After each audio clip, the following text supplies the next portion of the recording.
현대자동차가 단독 브랜드로 중국에 직수출하며 승부수를 던졌던 대형 플래그십 SUV 모델 펠리쉐이드. 펠리쉐이드가 현지 수입차 시장에서 고전하고 있습니다. 과연 무슨 일일까요? 구독 누르고 자세히 살펴보시죠.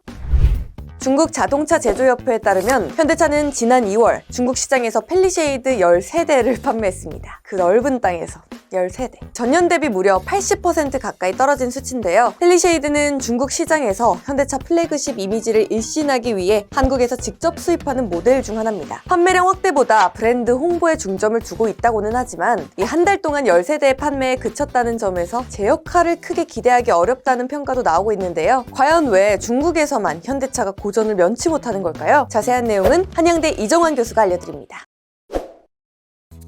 사실 이제 한국과 중국의 무역 관계가 굉장히 많이 바뀌고 있습니다. 2008년 금융위기 이후에 한국이 이제 중국의 중간재를 중심으로 수출을 많이 하고 소비재도 수출을 많이 하는 이런 상황이었는데요. 최근만 보자라고 하면은 반도체 부분을 제외하면 한국이 오히려 적자를 보는 이런 상황이다라고 이야기를 할 수가 있겠습니다. 작년에 실제 이제 무역 수지가 반도체 부분에 실적 악화에 이어가지고 대규모 적자로 이어졌죠. 근데 에너지 전환에 따라서 중국에서 이제 수입은 많이 늘어나고 있고요. 공급망에서 가장 중요하다고 할 수 있는 희소 광물이라든지 정밀 화학 업료에 대한 수입은 굉장히 많이 늘어나고 있고 축전지라든지 관련 제조품에 대한 수입이 많이 늘어나고 있어가지고 한중 무역 관계가 예전 같지는 않다라고는 말씀드릴 수 있고 우리나라의 수출 경쟁력이 점차 떨어져가고 있다라는 것은 뭐 분명한 사실입니다. 그런데 이제 자동차 분야의 특징에서 말하자면 좀 다른 이슈도 분명히 있는데 중국의 전기차 시장의 발전과 한국의 어떤 마케팅 실패 이 두 가지 부분이 겹쳐서 중국의 수출이 어려진 상황이 나타난 게 아니냐라고 평가를 드릴 수 있을 것 같습니다. 중국은 전기차에 대한 보조금 같은 것을 폐기했고요. 이런 과정 속에서 중국에 난립했던 전기차 업체들이 격한 경쟁을 펼치면서 흔히 말하는 반값 전기차 시대가 잠깐 작년에 왔다라고 보시면 될 것 같습니다. 경쟁이 심해지고 가격이 떨어지고 테슬라 역시 이제 전기차 가격이 인하하는 등 다양한 어떤 정책들이 펴졌고요.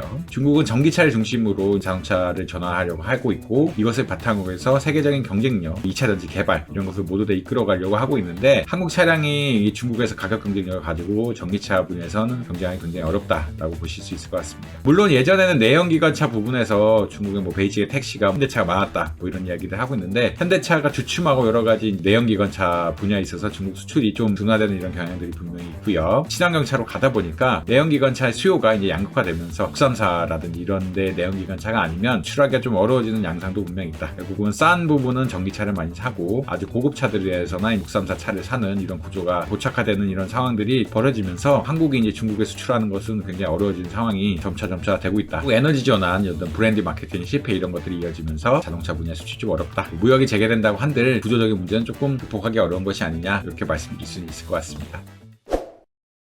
오늘 덕으로에서 준비한 소식 어떠셨나요? 더 자세한 내용이 궁금하시다면 덕으로 홈페이지와 유튜브 구독을 통해 만나보시기 바랍니다.